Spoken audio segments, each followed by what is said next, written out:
I shall never forget. It's the day where life for Jewish people in Germany was completely turned upside down. It was an ordinary day. I was an apprentice at an export company in Hamburg, Germany.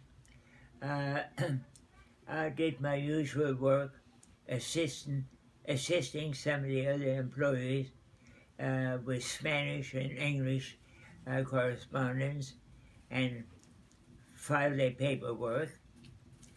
And I had a co-worker, a very nice young man, who came to work in Hitler Youth uniform, and my boss was kind of unhappy about it. But believe it or not, we were very good friends.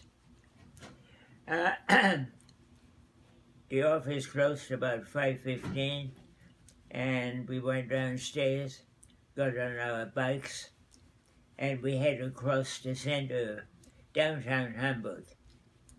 We immediately realized there was something going on that was very different from previous afternoons. We saw mobs of dirty-looking people with sledgehammers and rocks destroying display windows of nearby retail stores belonging to Jewish merchants. My Nazi friend in his Nazi uniform broke out in tears. He couldn't believe that a thing like this could happen in beautiful Germany. We worked our way through the crowd, and he lived near where I was living, on the other side of one of the lakes in Hamburg.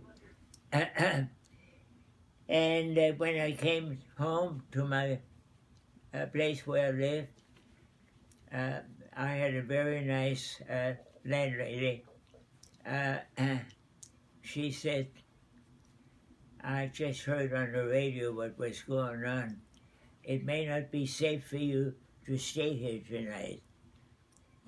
She was a good Christian woman, and she said, maybe you ought to join your friends. They were from, I forgot. Romania. From another country. Romania. Huh? Romania. Romania. They were from Romania, right? And surely they're not going to disturb Romanian citizens, because Romania happened to be an ally of Nazi Germany. It was a few minutes later, the telephone rang, and they called. And they said, pack up your stuff and move in with us. You may not be safe where you stay. And I hesitated for a moment, but my landlady said, you better do as they say. And so I moved over there, and they had a daughter who was my girlfriend, and a son, and the son had 2 beds in his bedroom, and I spent the night there. So that was the beginning. I really didn't know what was going on, but the next morning it became very clear to me. Also on the way home from work the night before, we saw them setting a synagogue afire, and fire department people were standing by and were prevented by stormtroopers and SS men from doing anything about the fire. During that night, they burned down the majority of all the synagogues in Germany and Austria, and also they arrested the majority of the Jewish men later on. But of course I didn't know that during that night, But the next morning, my mother called me, and we said they arrested your father and took him to the Buchenwald concentration camp. He was arrested by a friendly German policeman who came around 10:30, 11 o'clock at night, just when my dad was about to retire and go to bed. And he couldn't have been friendlier, and told my parents, I have orders to take your husband down to the police station. But take your time, put on some warm dressing, some warm clothes, and have something to eat. And here's this incredible picture of the German policeman sitting in my parents' kitchen having an early breakfast before midnight. They took my father to the police station, nearby police station, and there were several other German Jewish men already sitting there, and my father had no idea at the time what was about to happen. And about an hour later, they were turned over to a detachment of stormtroopers who marched them down to the railroad station, to the freight railroad station, put them into freight cars, and took them to the Buchenwald concentration camp.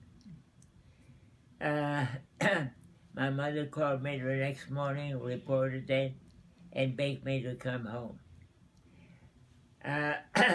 Fortunately, it was just a week or 2 weeks prior to that incident that my parents had applied for immigration to the United States.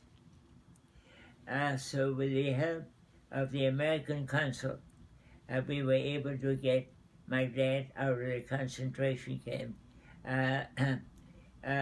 with the understanding that he had to leave, he and his family had to leave Germany within 2 months. And so eventually my dad came home. He looked very, very bad. He had the flu, was sick for about 2 weeks, but eventually recovered. His business had been destroyed. By that time he had sold off several of his small food stores that sold mostly coffee, tea, and various kinds of wine. Things were merchandised a little differently in Germany than they are in the United States. And so there were 2 stores in the city of Frankfurt that had been completely demolished. And in fact, within a day or 2 after I came back to Frankfurt, I was summoned to help clean up the debris. I was forced to do that. After all, it was all my father's fault that the German people became so enraged that they destroyed his store. He slowly recovered. It was a very slow recovery. After all, he was a veteran of the German army during World War I. Germany was his country. He only spoke German. My mother knew some English and some French. He was born on a farm north of Frankfurt, and he only had an 8-year education. But he was a self-educated man. After he left school, he kept reading and doing a little studying on himself, and he was able to hold his own with any number of more educated people. So, fortunately, we got word from the American consul to make ourselves known in Stuttgart, Germany, the first week in January. And so we did, for physical examination and to get our necessary papers to immigrate to the United States legally. And the American consul couldn't have been any friendlier and nicer. He looked at us and he said, "Oh, I can see you're all in perfect health." and that took about 2 minutes. And within half an hour, we got the papers, and we had reservation on a train that left about an hour later or so, and we went to Holland to get out of Germany.